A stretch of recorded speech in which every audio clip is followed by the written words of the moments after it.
नमस्कार, अपना हरियाणा में स्वागत है आपका। आपके साथ मैं हूं कायनात अंसारी। एक नेता तभी सफल माना जाता है जब वो अपनी सरकार की जनहितैषी नीतियां जनता तक बिना किसी रुकावट के पहुंचा दे। देश में पहली बार पढ़ी लिखी पंचायतों का तंत्र खड़ा करने वाली मनोहर सरकार ने न केवल सरपंचों को टैक्स सेवी बनाया, बल्कि ग्राम पंचायतों को विकास के पंख लगा दिए। आज हमारे साथ ऐसी ही शख्सियत हैं जिनके कुशल नेतृत्व ने सरकार की इस पहल को हर क्षण सार्थक करने का काम किया है। हम बात कर रहे हैं हरियाणा सरकार में पंचायत मंत्री देवेंद्र बबली की, जो हमेशा जनता के बीच एक्टिव रहते हैं और अपने हाजिर जवाबी के लिए जाने जाते हैं। तो आज सीधे हम करेंगे हरियाणा विकास पंचायत मंत्री देवेंद्र बबली से बात, लेकिन उससे पहले एक नजर उनके राजनीतिक सफर पर।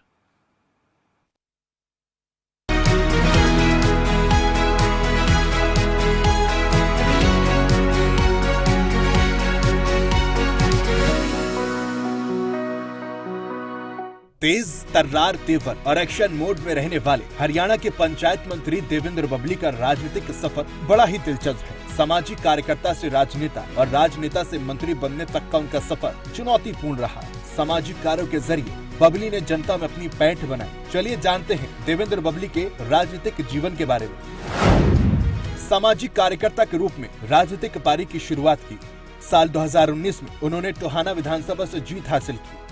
उन्होंने तत्कालीन बीजेपी प्रदेश अध्यक्ष सुभाष बराला को 52,000 वोटों से हराया। 2019 के चुनाव में देवेंद्र बबली को 1,752 वोट मिले थे। साल 2014 में बबली ने निर्दलीय प्रत्याशी के रूप में चुनाव लड़ा था। 2021 में बीजेपी जेजेपी गठबंधन सरकार में कैबिनेट मंत्री बने। देवेंद्र बबली हरियाणा ट्रांसपोर्ट एसोसिएशन के प्रदेश अध्यक्ष भी रह चुके हैं। बबली को देश सेवा की कसक विरासत में मिली है। उनके दादा कप्तान उमराव सिंह नेताजी सुभाष चंद्र बोस की आजाद हिंद सेना के 10 कैप्टन में शामिल थे। वह उनके पिता दिलबाग सिंह ने एक किसान के तौर पर देश सेवा में अपना योगदान दिया। देवेंद्र सिंह बबली का जन्म 7 अगस्त 1970 को गाँव बिड़ाई खेड़ा में हुआ। उनकी शुरुआती शिक्षा गाँव के ही स्कूल में हुई और टोहाना के इंदिरा गांधी राजकीय महाविद्यालय में स्नातक की डिग्री हासिल की। बबली 90 के दशक में व्यापार के लिए गुरुग्राम में चले गए, जहां उन्होंने ट्रांसपोर्ट का व्यवसाय शुरू कर उसे नई ऊंचाइयों तक पहुंचाया। इस व्यवसाय में उनके अपार योगदान को लेकर ट्रांसपोर्ट एसोसिएशन ने उन्हें हरियाणा ट्रांसपोर्ट एसोसिएशन के प्रदेश अध्यक्ष की कमान सौंपी। देवेंद्र बबली ने समाज सेवा के साथ साथ अपने दादा के नक्शे कदम पर चलते हुए देश सेवा की भी मन में ठानी, जिसके चलते उन्होंने टोहाना क्षेत्र के पिछड़ेपन को दूर करने और क्षेत्र के विकास को लेकर राजनीति के माध्यम से देश सेवा का प्रण लिया। नतीजतन उन्होंने साल 2014 में निर्दलीय उम्मीदवार के तौर पर टोहाना विधानसभा का चुनाव लड़ा। हालांकि इस चुनाव में बबली को हार का सामना करना पड़ा। 2019 में कांग्रेस से निराश होकर उन्होंने पार्टी छोड़ी और जननायक जनता पार्टी यानी कि जेजेपी का दामन थामकर पार्टी की झोली में टोहाना विधानसभा की सीट डाल दी। फिलहाल देवेंद्र बबली टोहाना से जेजेपी विधायक है और मनोहर सरकार में पंचायत मंत्री। राजनीतिक विश्लेषकों का मानना है कि 2024 में जेजेपी के लिए बड़ी चुनौती हो सकती है। 2019 में सत्ता के ताले की चाबी जेजेपी के हाथ रही, लेकिन 2024 में गठबंधन के साथ चुनाव को लड़ा जाता है या अकेले, ये देखने वाली बात होगी। ब्यूरो रिपोर्ट, खबर फास्ट।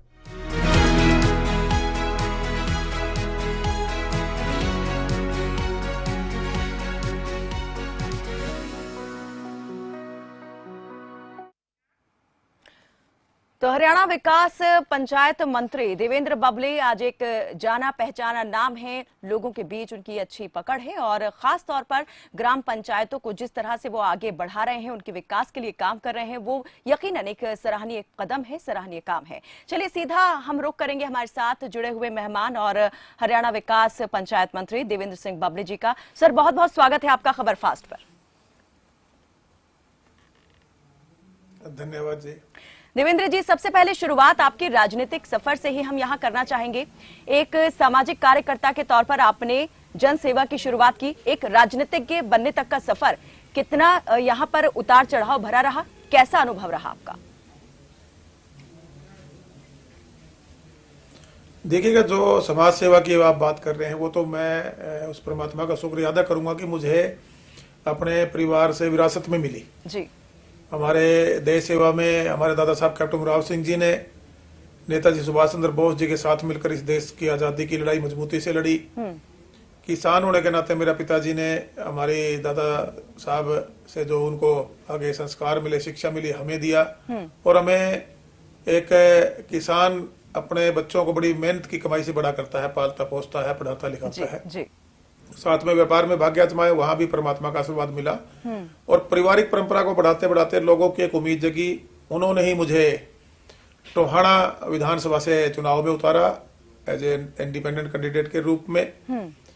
और वहां टोहाना का सौभाग्य तो ये कहूंगा ये रहा कि एक तो धर्म नगरी है, नहरों की नगरी है, साथ में सत्ता में हमेशा टोहाना की भागीदारी रही जी, और वो भी एक मजबूत भागीदारी मैं कह सकता हूं। लेकिन विजन टोहाना की डेवलपमेंट का ना होना, ये एक कहीं ना कहीं कह सकता हूं कि मेरे क्षेत्र का दुर्भाग्य भी था। और आजाद उम्मीदवार के रूप में हम चुनाव तो लड़े, मान सम्मान हल्के ने खूब दिया, लेकिन चुनाव हम उस समय नहीं जीत पाए थे। लेकिन हम हमारी सेवा निष्ठा के साथ जनता के बीच में लगे रहे और 2019 का जो एक रिकॉर्ड हरियाणा विधानसभा में टोहाना कंस्टिट्यूंसी के मेरे अपनों ने बनाकर मुझे एक बड़ी जिम्मेवारी टोहाना वासियों ने देकर भेजी। मैं ये कह सकता हूं कि जो ये सफर था एक समाज सेवी से चलते हुए एक विधायक के रूप में, जनप्रतिनिधि के रूप में, संघर्ष भी था, तपस्या भी थी जी, और साथ में इसके एक विश्वास और निष्ठा भी जुड़ी हुई थी, लोगों की भी और मेरी भी। वही एक कारण था कि जब 19 में हम तो उस समय कांग्रेस पार्टी में काम कर रहे थे, लेकिन लास्ट में जब टिकटों का वितरण होता है तो जो परिस्थितियां राजनीतिक पार्टियों में रहती हैं जी, उसका शिकार हम भी हुए। और जननायक जनता पार्टी में उस टाइम नई पार्टी बनी थी। दुष्यंत चौटाला जी ने, ऐसे बहुत से ऐसे लोग थे जो जिनकी कहीं ना कहीं पार्टियों में देखी हुई थी, तो साथ लिया और 10 विधायक लेकर हमारी जननायक जनता पार्टी हरियाणा प्रदेश में 10 महीने के कार्यकाल में आई। और परिस्थितियां ऐसी बनी कि भारतीय जनता पार्टी जो उस टाइम स्पष्ट बहुमत से सरकार बनाने की एक ये कहूंगा कि उनका जो नारा भी था, लेकिन हरियाणा प्रदेश ने जो मैंडेट दिया उसमें कहीं ना कहीं एक मिनिमम कॉमन प्रोग्राम के तहत हमें हरियाणा प्रदेश में सरकार बनवाने सर अभी जैसे आपने यहाँ पर 2014 टोहाना वासियों से जी 2014-2019 का आपने जिक्र किया। 2019 की मैं पहले बात कर लेती हूँ। कांग्रेस से आप प्रमुख दावेदार माने जा रहे थे टिकट के, और उस वक्त के जो कांग्रेस के प्रदेश अध्यक्ष थे अशोक तंवर, उन्होंने भी पैरवी यहाँ पर आपकी की थी, लेकिन कहीं ना कहीं बात नहीं बन पाई। ये टिकट न मिलने की पीड़ा थी या फिर राजनीतिक महत्वाकांक्षा जिसके चलते आपने कांग्रेस को अलविदा करके जेजेपी का दामन थाम लिया? देखिएगा, मैं इसको पीड़ा नहीं कहूंगा, मैं मेरा काम करता हूं जी, और मैं एक बात में विश्वास रखता हूं, जो आदमी कर्मयोगी है, कर्म की पूजा करता है, तो देर न सबेर परमात्मा जो उसकी पॉजिटिव इच्छाएं हैं, भावनाएं हैं, चाहे वो जनता की तरफ से टोहाना का वासियों की थी जी, चाहे बतौर विधायक बनकर मैं कुछ बदलाव की एक सोच लेकर जो मैं बढ़ा था। हमने शुरुआत में जाकर नारा भी दिया था, जागो दिशा सही सोच रही, हमें जागना होगा, अपने अधिकारों के प्रति सचेत होकर सही दिशा में नई सोच के साथ आगे बढ़ना होगा। उस पे हम कार्य कर रहे थे, लेकिन वो पार्टियों के अपने फैसले होते हैं। उस टाइम ऐसे लोगों की अनदेखी हुई, तभी तो आज जो सत्ता में कांग्रेस नहीं रही कि सही लोगों की पहचान नहीं कर पाई। हमने 5 साल एक कार्यकर्ता के रूप में काम किया था, लेकिन अनदेखी हम नहीं, हमारे जैसे बहुत से लोगों की हुई थी। वही एक बड़ा कारण मैं कह सकता हूं कि सही फैसले उस टाइम पार्टी के जो भी नेतृत्व था वो नहीं ले पाया था, और उसका खामियाजा उनको हार के रूप में मिला, भुगतना भी पड़ा।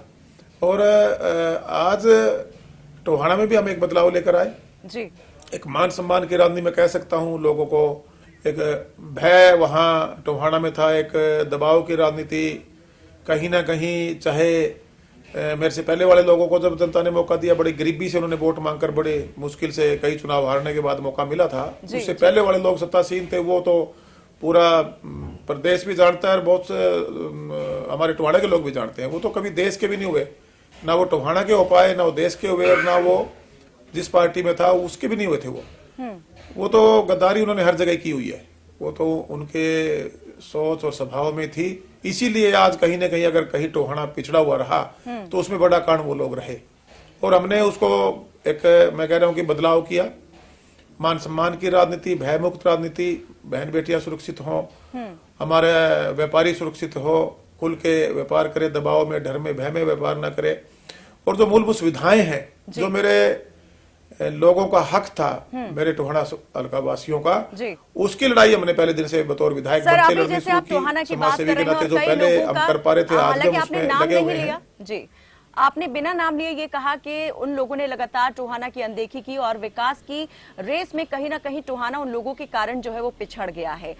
तो मैं आपसे ये जानना चाहूंगी, 2014 का चुनाव जब आपने निर्दलीय उम्मीदवार के तौर पर लड़ा, जीत हासिल नहीं हुई लेकिन तीसरे स्थान पर आप जरूर रहे, लेकिन 2014 से 2019 के आते आते इतना बड़ा उलटफेर कैसे हो गया कि उस वक्त सत्ताधारी दल और तत्कालीन बीजेपी के जो प्रदेश अध्यक्ष थे सुभाष बराला, उनको आपने एक बड़े वोट अंतर से मात दी। करीबन 52,000 वोटों का अंतर रहा आपकी जीत में और उनकी हार में। ऐसा क्या कुछ हो गया इस बीच? देखिएगा, एक सोशल वर्कर के रूप में एक हमने हमारे दादा साहब के नाम से ट्रस्ट बनाया हुआ, कैप्टन गुरराज सिंह जी नाम से। एक सोशल युवाओं को प्रेरित करना हो, अपनी जिम्मेवारियों का एहसास कराना हो, बार बार सामाजिक कार्यकर्ताओं के रूप में एक संगठन काफी मजबूत खड़ा हुआ, पेड़ पौधा लगाना, साफ सफाई करना, पानी के लिए अवेयर करना, खेलों की तरफ युवाओं को बढ़ाना, शिक्षा को हमने बड़ा महत्व दिया। कोई भी बेटी बिना शिक्षा के, बिना आर्थिक, अगर कहीं कहीं किसी परिवार में कोई समस्या थी तो उसको एजुकेशन में मदद, शादियों में उनको सम्मान देना, बुजुर्गों के सम्मान समारोह करना, बुजुर्ग समारोह करके एक बहुत बड़ा कार्य है, जो बहुत बड़ी सेवा मैं कह सकता हूँ संगठन के हमारे एक कार्यकर्ता के द्वारा की गई। आंखों के कई बार लगातार बार हर 150 साल में पिछले लंबे समय से जो आंखों का चेकअप कैंप लगाकर उनकी सेवा करना, इस प्रकार की सोशल एक्टिविटी में हम पहले दिन से जब से शुरू हुए थे पारिवारिक परंपरा को आगे बढ़ाते हुए आज भी हम उसमें एज इट इज कार्य कर रहे हैं। साथ में एक राजनीतिक जिम्मेवारी मिली थी। और जो आप कह रहे हैं कि इतना बड़ा बदलाव जब पीड़ित तो थे ही लोग, जो मेरे से पहले जीते, उनसे पहले वाले से, तो एक परिवार का वह एक किस्म से कब्जा कह सकते हो आप, उनका राजनीतिक कब्जा। और सामने 2-3 बार लोगों को मौका मिला, पता नहीं वो क्यों नहीं अपने आप को वहां स्टैंड कर पाए। उन लोगों ने टोहाना को जानबूझकर एक इस फैक्ट्री राज जिसको आप कह सकते हैं, गुंडागर्दी का तांडव, वहां ऐसी वारदातें होती थी कि स्थान फ्रैक्चर उनके द्वारा, पाड़े गुंडों के द्वारा करवाए जाते थे। एक भय का माहौल टोहाना में था। जब बदलाव किया उस टाइम देश के प्रधानमंत्री नरेंद्र मोदी जी बने थे और भारतीय जनता पार्टी की तरफ लोगों की उम्मीदें जगी थी, बड़ी थी। ऐसे मौके पर मेरे सामने वालों को मौका मिला था, हाथ जोड़ के बड़े उन्होंने 2-3 बार के चुनाव हारने के बाद लोगों को बड़ी एक विनम्रता दिखाकर वोट मांगी, लेकिन वो भेड़ के रूप में भेड़िया वाला काम हुआ। वो बन के तो बैठ गए थे जनता के बीच में जब, लेकिन वो निकल कर आए तो पता लगा कि ये भेड़िए के रूप में पूरा एक सिंडिकेट बना, करप्शन में, एक कमीशनखोरी में, लूट में, गुंडागर्दी में। एक टोहाना वासियों को ये महसूस हुआ कि हम गलत फैसला ले चुके हैं, और उसी का एक रिएक्शन और प्लस में हमारी सेवा थी कि हमने जो 2014 से पहले 9 में या 4 में, उससे पहले जो गलतियां की, अब की बार 2019 में गलतियां नहीं करेंगे। और हमने हमारी लंबी तपस्या ले, टोहाना की जनता वो एक विकल्प तलाश रही थी। कांग्रेस को मौका देकर देख चुके थे लोग, बीजेपी को मौका देकर देख लिया था, तो अब जेजेपी मैदान में उतरी थी। नई नवेली पार्टी तो थी लेकिन उम्मीदवार जाना पहचाना था, और इसीलिए यहाँ पर उस जनप्रतिनिधि पर लोगों ने अपना भरोसा जताया और आपको एक बड़े अंतर से यहाँ पर जीत दिलाई।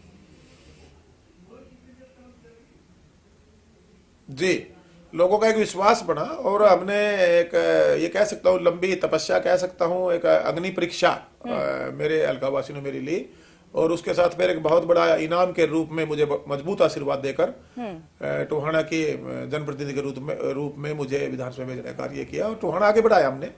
टोहाना में भी जो वंचित थे जो विकास से, अब आप देखेंगे हमारे काफी प्रोजेक्ट ऐसे थे जो बहुत पहले, आज से 2-3 दशक पहले बढ़ जाने चाहिए थे। सिविल हॉस्पिटल एक बहुत बड़ी मांग पिछली 2-3 सरकारों में रही जी, लेकिन उसका अब हम उसका शिलान्यास करके 7 मंजिल भवन 100 बेडेड आधुनिक हॉस्पिटल बनने जा रहा है, काम शुरू हो चुका है, वार लेवल पे चल रहा है। इसी प्रकार बस स्टैंड की भी 2 दशक पुरानी मांग थी, 1 दशक पहले तो घोषणा हुई थी, लेकिन उसको भी हमने शॉर्ट आउट करवा के, बाईपास बीच पेट का पड़ा था उसको बनवाया। संत रविदास मेडिकल कॉलेज की जो जिला लेवल पे हमारे सरकार की घोषणाएं कॉलेजों को लेकर थी, वो हम हमारे फतेहाबाद जिले का रसूलपुर हमारे टोहाना क्षेत्र के अंदर उसको बनवाने जा रहे हैं। पंचायत भवन के रूप में एक सरकार में बड़ा हमारा जो पुराना कोर्ट का एरिया था उसमें 7 एकड़ जमीन में बनाने जा रहे हैं। हर गाँव के अंदर हम कम्युनिटी सेंटर लेकर आए, हर 3-4 गाँव के अंदर। हमारी सोच थी घरे वेस्ट वाटर मैनेजमेंट की वजह से जोड़ों के जो हालात खराब थे उसको सुधारने, पूरे हरियाणा प्रदेश का पुराने हमारी सभी ग्राम पंचायतों का हमने एक वो उनका डाटा इकट्ठा करवाया। उसमें करीबन जो फिजिबल बिल्डिंगें पाई गई 2903,000 के आसपास का आंकड़ा, उसमें से 1207 में हम लाइब्रेरी बिल्डिंग रेनोवेट होकर तैयार हो चुकी है, उसमें अभी लाइब्रेरी का सामान डलने जा रहा है, इंडोर जिम तैयार हो चुके हैं, उनमें आने वाले 2 महीने में सामान हम भिजवाने का काम करेंगे। महिला संस्कृति भवन है, गाँव के अंदर फिरनियाँ जो शहरों के बाईपास के रूप में, उसके अंदर LED लगाकर उनको जगमग रोशनी से चमकाया गया। पार्क व्यायामशालाएं, जल जीवन मिशन के तहत हर गांव में वाटर बक्स की जहां जरूरत थी, करीबन काफी गांव में जहां नए वाटर बक्स बने हैं, कहीं कैपेसिटी बिल्टअप हुई। शहर के दोनों वाटर बक्स का समैन बड़ा गांव में 17 करोड़ रुपया सरकार की तरफ से पानी के लिए नहर से डायरेक्ट बाखड़ा से जोड़ने का हमने काम किया। ये तो 9 सूत्रीय कार्यक्रम विधायक के साथ साथ हम जब मंत्री बने तो इन कामों को हमने धरती पर प्रदेश के साथ साथ टोहाना में भी हमने इम्प्लीमेंट करने का काम किया। और बतौर विधायक होने के नाते आज एक बड़ा बदलाव मेरा हल्कावासी, मेरे टोहाना हल्कावासी आज टोहाना में महसूस कर रहे हैं। हाँ, परिस्थितियां एक कहीं ना कहीं चैलेंज रहे हैं, आज भी है मेरे सामने। जो बदलाव हमने पंचायतों में किए, एज पंचायत मिनिस्टर मेरे सामने आए कि जो पैसा खुर्द बुर्द होता था, जो लोग अपनी जेबों में डालकर उस पैसे को लूट ले जाते थे, उसकी जवाबदेही समयबद्ध तरीके से डेवलपमेंट हो, जनता को भी हो और अधिकारी कर्मचारी जनता के साथ साथ सरकार को भी देने का काम करें। ये बड़े बदलाव आपने पिछले दिनों देखा भी होगा।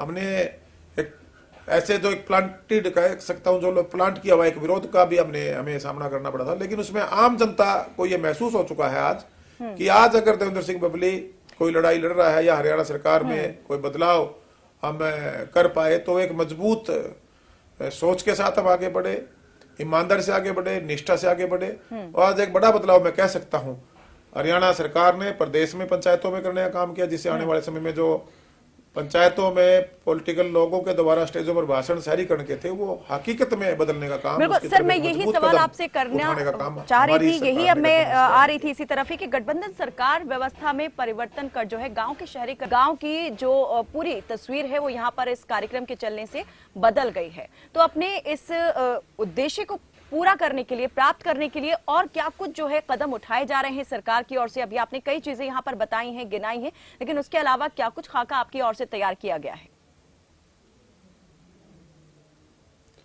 देखिएगा, एक ये व्यवस्था परिवर्तन कह सकते हो आप इसको। पहले गांव में का विकास, अगर आप 1947 की आजादी के बाद जब हमारा देश आजाद हुआ और हरियाणा प्रदेश की स्थापना 1966 में होने के बाद जितनी भी सरकारें जिन भी पार्टियों की रही, शुरुआत में मैं मान सकता हूं कि सबसे पहले गांव के अंदर गलियों की, नालियों की बात थी या समाजवादी चौपालों तक ही सीमित था। विजनरी सिस्टम के साथ हमने आगे बढ़ाया डिपार्टमेंट को। आज एक कम्युनिटी सेंटर बन रहा है, उसमें हर कम्युनिटी के लोग अपने फंक्शन, ब्याह शादी है, कोई अदर्स फंक्शन है, चाहे धर्म से जुड़ा है, चाहे सामाजिक फंक्शन है, चाहे राजनीतिक फंक्शन है, कर सकते हैं। छोटी छोटी बिल्डिंगें थी, हम उसको कम्युनिटी सेंटर के रूप में बड़े एक पूरे गाँव के अंदर एक बिल्डिंग हर गाँव तक पहुंचे, उसकी शुरुआत हम कर चुके हैं।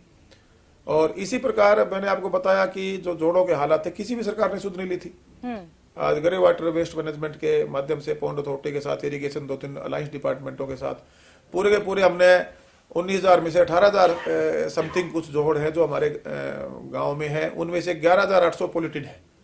7,000 का आंकड़ा हमने first, second, third, fourth phase के अंदर कहीं काम कंप्लीट हो चुके हैं 1000 के आसपास के, कहीं काम चले हुए प्रोग्रेस है, कहीं के वर्क ऑर्डर जारी हो चुके हैं, कहीं पर ड्राइंग तैयार है। इस प्रकार से पूरा एक एजेंडा तैयार किया और उस एजेंडे पे प्रॉपरली काम चला हुआ है कि हर गांव के अंदर एक सुधार हो। एक जो शहरीकरण की बात थी उसकी तरफ ये एक बड़ा फैसला सरकार का मैं कह सकता हूँ। फिरनियों को लिया हमने, अभी पिछले दिनों आपने देखा होगा माननीय मुख्यमंत्री जी ने घोषणा की थी। तो ये जितने बदलाव आप जो 9-10 सूत्रीय कार्यक्रम मैंने पहले भी आपको बताई, ये जब गांव के अंदर 100% गांव में मेरी 6200 कुछ पंचायतें जो है उनके अंदर 6250 के आसपास जो हमारे 6280 पंचायतों के लगभग पंचायतें हैं, उनमें जब ये सारे की सारी सुविधाएं आज से शुरू होने के बाद 2, 3, 4, 5 साल तक जब जाएंगी तब एक बदला हुआ आपको हरियाणा दिखेगा। क्योंकि जब तक गांव नहीं बदलेंगे तब तक हरियाणा नहीं बदलेगा, और जब तक हरियाणा नहीं बदलेगा तो भारत जो माननीय देश के प्रधानमंत्री जी का सपना है 2047 में आत्मनिर्भर भारत, क्योंकि गांव का असली विकास, विकसित भारत का असली विकास गांव की गलियों से होकर गुजरता है। इसीलिए हमारे गांव को हमने शहरी तर्ज पे विकसित करने की जो योजनाएं हम लेकर आए और जो आम नागरिकों के लिए जो स्कीम्स लेकर आए उसका लाभ उन तक पहुंचा सके, उसी कड़ी में हमने मजबूत फैसले भी लिए। इसको मैं सत्ता परिवर्तन के लिए नहीं हम लड़ रहे हैं, हम व्यवस्था परिवर्तन के लिए ठीक है। और उसके अंदर बहुत लोगों को तकलीफें हुई हैं। आपने कहा कि बहुत लोगों को तकलीफें हुई हैं, इससे पहले आपने कहा था कि बनावटी कि आम लोगों को ये महसूस हो चुका है कि अब गांव बदल रहे हैं, हरियाणा बदल रहा है। ठीक है, हरियाणा बदल रहा है और उस बदलने के लिए कितनी जद्दोजहद सरकार और सरकार में शामिल उसके मंत्री कर रहे हैं, वो उसी को लेकर हम आगे ये बातचीत बढ़ा रहे हैं। सर, अभी आपने यहाँ पर जिक्र किया था कि प्लांटेड विरोध का भी हमें सामना करना पड़ा। बीते दिनों देखा गया कि जब नई व्यवस्था आई, ई टेंडरिंग सरकार की ओर से लागू की गई, तो सरपंचों की ओर से, पंचायतों की ओर से इसका पुरजोर विरोध किया गया। हालांकि उसे शांत करने के लिए आपकी ओर से कदम भी बढ़ाए गए, लेकिन क्या मामला पूरी तरीके से आप मान रहे हैं कि शांत हो चुका है? ये जो विरोध के स्वर थे वो अब नहीं उठेंगे दोबारा? देखिए, 100% कुछ पॉलिटिकल महत्वाकांक्षी लोग हैं जिनको अपनी राजनीतिक जमीन तलाश रहे हैं वो, लेकिन उन्होंने रास्ता गलत चुना है। सबका हक है, इस देश के संविधान ने दिया है। जब मुझे जिम्मेवारी मिली थी, आज मुझे 2 साल बतौर विकास और पंचायत मंत्री का कार्य करने का सौभाग्य प्राप्त हुआ। आज 2 साल 28 तारीख को मैंने शपथ ली थी, आज से 2 साल। तो मैं जब पहली बार बने तो हमने सबसे पहला फैसला, जब हमारी पंचायतें बनकर आई तो सरकार ने लिया कि हम सरपंचों को गांव में ही शपथ समारोह कराएंगे। इतना बड़ा लेवल पे करीबन 6280 के आसपास पंचायतें, मैं कहूंगा कि उनको गांव वासियों के बीच में शपथ समारोह के प्रोग्राम सरकार के द्वारा आयोजन करवाएगा। एक बड़ा फैसला इसको कह सकते हो। जिलावार संवाद प्रोग्राम शुरू किए। जब हमने ये ई टेंडरिंग पे गए तो लोगों के फीडबैक आने शुरू हुए। उससे पहले तो पंचायतें थी नहीं, विभागीय तौर पे काम होते थे। जब हम पंचायतें आते ही मुझे पता था कि कहीं न कहीं इसको इम्प्लीमेंटेशन में जो नए हमारी चुनकर हमारी जो बॉडियां बनी हैं, हमारी पंचायतें, ब्लॉक समितियां, जिला परिषद, उसमें से इसके पीछे राजनीति भी शुरू होगी। जिलावार गए, वहां हमने विरोध, कुछ लोग आए विरोध करने, हमने साथ के साथ उनको बुलाया, सरकार के सामने जो कमियां थी रखने का काम किया। और हमने उसी मौके पे जहां जहां सुधार की जरूरत थी, सरकार ने फौरी तौर पर फैसला लेते हुए उनको ठीक करने का काम किया, क्योंकि बदलाव था, उसमें कमियां रह सकती है जी। उसके बाद भी जब हमने सारा एक कैप लगाया, अभी आपने देखा होगा पिछले दिनों जब छोटे कार्यों को करने में सुविधा थी और बार बार टेंडर प्रक्रिया में जाकर वो काम हम कंप्लीट नहीं करा पा रहे थे, हमने अब दोबारा से उसके अंदर इंप्रूवमेंट किया। जब भी कोई चीज की व्यवस्था परिवर्तन करते हैं उसमें गुंजाइश रहती है सुधार की। तो ये सरकार का ये नहीं था भी हमने ई टेंडरिंग पे आ गया, इसमें जहां जहां कोई दिखते हैं बस अब हमने फैसला ले लिया। जहां प्रदेश हित की, जनहित की बात थी, जन भावना के अनुकूल हमारे चुने प्रतिनिधियों को सम्मान बढ़ाने की बात थी, और जो जो उनके सुझाव हमें मिलते गए उसमें हमने बार बार उसके अंदर चेंज करके उसको ठीक करके, और प्रदेश के अंदर डेवलपमेंट की डिलीवरी समय पे हो सके, गुणवत्ता के साथ हो सके, और जो पैसा है उसकी जवाबदेही जनता के साथ साथ सरकार को भी, चाहे हम राजनीतिक तौर पे जिस भी पद पे सेवाएं जनता को दे रहे हैं या हमारे कर्मचारी अधिकारी, हम सबकी जिम्मेवारी जनता के लिए बढ़ती है। तो एक बड़ा बदलाव आप कह सकते हैं कि आने वाले समय में गांव के डेवलपमेंट को लेकर जो व्यवस्था परिवर्तन हुई है, जो ये नौकरी कार्यक्रम आया है, जो ई टेंडरिंग के माध्यम से पैसे की जवाबदेही तय हुई है, आपको दिखनी शुरू हो जाएगी। आपकी अपने काम के प्रति प्रतिबद्धता क्या है और किस शिद्दत से आप काम कर रहे हैं, वो आपके काम के नतीजों को देखकर ही साफ हो जाता है। बात अब यहाँ पर चुनावी साल की करें, 2024 का चुनावी साल है, चुनौतियां भी यहाँ पर राजनीतिक दलों के सामने रहने वाले हैं। लेकिन बात अगर किसान आंदोलन को लेकर करें तो यहाँ पर जो जेजेपी है, किसानों की हितैषी पार्टी वो मानी जाती थी, लेकिन किसान आंदोलन के दौरान खासी नाराजगी जो है किसानों में देखने को मिली पार्टी को लेकर के। क्या लग रहा है 24 में, क्या ये नाराजगी जो किसान आंदोलन के दौरान थी पार्टी को लेकर के, ये भारी पड़ सकती है, इसका खामियाजा भुगतना पड़ सकता है? देखिए, जनता जनार्दन ने जो किया है, जो करेगी वो ठीक करेगी। जी जी। अगर सही प्लेटफॉर्म, सही नुमाइंदा उनको दिखाई देता है तो जनता साथ देती है। उसका जीता जात का उदाहरण आपके सामने देवेंद्र सिंह बबली के रूप जी में। जी बिल्कुल। लोग भ्रमित करके, एक बार तो लोगों को भ्रमित कर सकते हैं आप। लोग काम चाहते हैं, और हम जो चुने लोग हैं, जो सरकारें, चाहे आज हम गठबंधन में चला रहे हैं, चाहे इससे पहले भारतीय जनता पार्टी की सरकार थी, उससे पहले कांग्रेस की भी रही, उससे पहले INL की भी रही, जन भावना के अनुकूल एक सोशल वेलफेयर स्टेट है हमारी हरियाणा प्रदेश, जन भावना के अनुकूल हम काम करें। ये हम चाहे चुने लोग हों, चाहे हमारे छोटे लेवल पे, अगर हमारी छोटी सरकार हमारे पंच से लेकर, चाहे हमारे माननीय मुख्यमंत्री जी की बात करूं मैं, और चाहे हमारे नीचे छोटे लेवल पे हमारे सेक्रेटरी, गांव पंचायत डिपार्टमेंट के सेक्रेटरी या जेई से लेके हमारे ACS तक की बात करो, सबकी हमारी जिम्मेवारी बनती है। और जो आपने खामियाजे की बात कही, देखिएगा जनता जनार्दन है और वो आईना है जनता जी।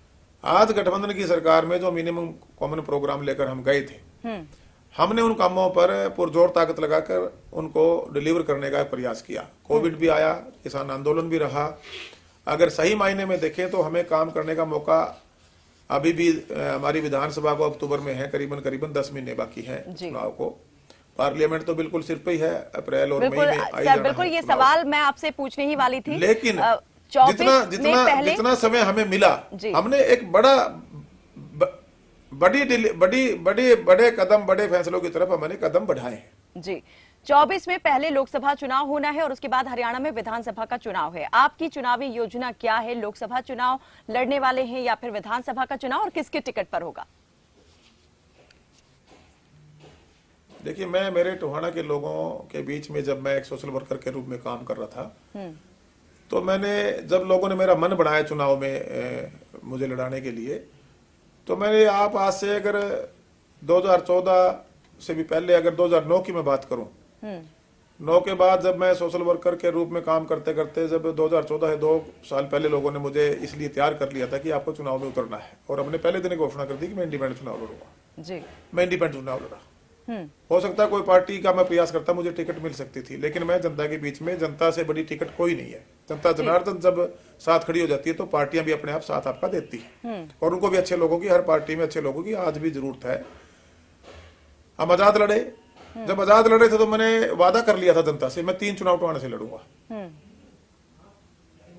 क्योंकि मुझे पता था हो सकता है कि पहला चुनाव मैंने मेहनत की थी, लेकिन मुझे आभास था कि हो सकता है मैं पहला चुनाव ना जीत पाऊं। लेकिन मैं किसी भी काम को जब हाथ में लेता हूं, मैं कर्म से प्यार करने वाला, कर्म की पूजा करने वाला इंसान हूं, मैं उसको अधूरा नहीं छोड़ता, और परमात्मा ने मुझे आशीर्वाद दिया हुआ है।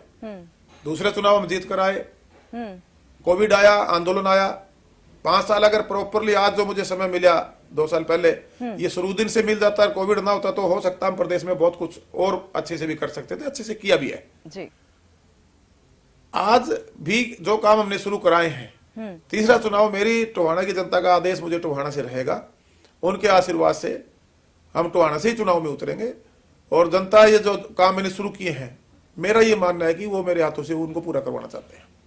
और एक बड़ा बदलाव टोहाना में भी आएगा, और पंचायत डिपार्टमेंट के माध्यम से जब हमारे गांव बदलेंगे तो हरियाणा प्रदेश में भी आएगा। जी, आप अभी डबल इंजन सरकार के साथ काम कर रहे हैं, और जेजेपी के टिकट पर आपने चुनाव लड़ा था, उसके कोटे से आप मंत्री भी बनाए गए, लेकिन 24 की रणनीति क्या रहेगी? क्या इसको लेकर आप पूरी तरीके से मन बना चुके हैं कि किसके टिकट पर, किस पार्टी के टिकट पर आप जनता के बीच उतरने वाले हैं? क्योंकि अभी आपने पहले कहा कि जनता जो है वही निर्णायक होती है, और पार्टियां भी उस व्यक्ति को मौका देती हैं जिसके सिर पर जनता का हाथ होता है। देखिएगा, आपने 2014 का जैसे मैंने बताया, उस टाइम जिन पार्टियों ने सही कैंडिडेटों का चयन नहीं किया, लोगों की पसंद के कैंडिडेटों को अनदेखी की, तो वो सत्ता में नहीं आ पाए। आज हम सत्ता में लोगों के आशीर्वाद से हैं, जो भी विधायक ने बनकर आए जी, और गठबंधन की सरकार जो चल रही है वो भी लोगों के आशीर्वाद से चली। और मेरा ये मानना है कि आने वाला चुनाव, जब दोनों हमारी गठबंधन की जो पार्टियां, चाहे जननायक जनता पार्टी हमारी पार्टी हो, चाहे भारतीय जनता पार्टी हो, ये अपने अपने सर्वे करवाएंगे, तो मैं ये मानता हूं आज भी कि कहीं ना कहीं आने वाले चुनाव में दोनों पार्टियां मिलकर गठबंधन में चुनाव लड़ेंगी, और जब मिलकर लड़ेंगी तो ये अपने अपने सर्वे भी करवाएंगी, और सर्वे करवाएंगी वहां जो जनता जनार्दन की जो आवाज है उसके हिसाब से पार्टियां फैसले लेंगी। और जो कार्य हमने किए हैं हमारी सरकार ने, उन कार्यों को बेस बनाकर काम के नाम पर हम जनता के बीच में जाएंगे कि हम काम करने आए हैं, व्यवस्था परिवर्तन के लिए आए हैं, और जो राजनीति को एक व्यवसायीकरण दिया जिन लोगों ने, उससे प्रदेश की जनता को छुटकारा दिलवाना चाहते हैं। चलिए सर, बहुत बड़ा मुद्दा है जी, उसको रोकने के लिए कड़े कदम आज हमारी सरकार ने उठाए भी हैं और कड़े फैसले भी लिए हैं। और बड़ा बदलाव मैं कह सकता हूं कि इन पिछले कोविड के बाद का जो समय हमें मिला है, इसमें हमने करने का कार्य किया है, और उसी एजेंडे पे हम जनता के बीच में जाकर आगे प्रदेश को बढ़ाने के लिए जनता का आशीर्वाद तो आप मांगने के यही उम्मीद जता रहे हैं कि गठबंधन के जो दल अभी सरकार में हैं, वो आगे चुनाव में भी गठबंधन में चुनावी मैदान में साथ उतरेंगे और जनता का आशीर्वाद प्राप्त करेंगे। बहुत बहुत शुक्रिया सर, हमारे साथ इस चर्चा में जुड़ने के लिए और अपना कीमती समय हमें देने के लिए। तो अभी आप देख पा रहे थे, सुन पा रहे थे हरियाणा विकास पंचायत मंत्री देवेंद्र बबली को, जिन्होंने साफ तौर पर कहा है कि जनता के सेवक के तौर पर वो जनता के बीच उसकी विकास, उसकी भलाई के लिए काम कर रहे हैं और उनके प्रयास और गठबंधन सरकार के प्रयासों का ही, उसकी नीतियों का नतीजा है कि आज गांव की जो तस्वीर है वो पूरी तरीके से बदलती दिखाई दे रही है और ग्रामीणों के जो सपने थे वो साकार होते नजर आ रहे हैं। गांव अब शहरीकरण पर जो है उस राह पर चलते हुए नजर आ रहे हैं और आगे भी वो इसी को लेकर काम जारी रखेंगे। चलिए फिलहाल के लिए दीजिए इजाजत, देखते रहे खबर फास्ट। नमस्कार।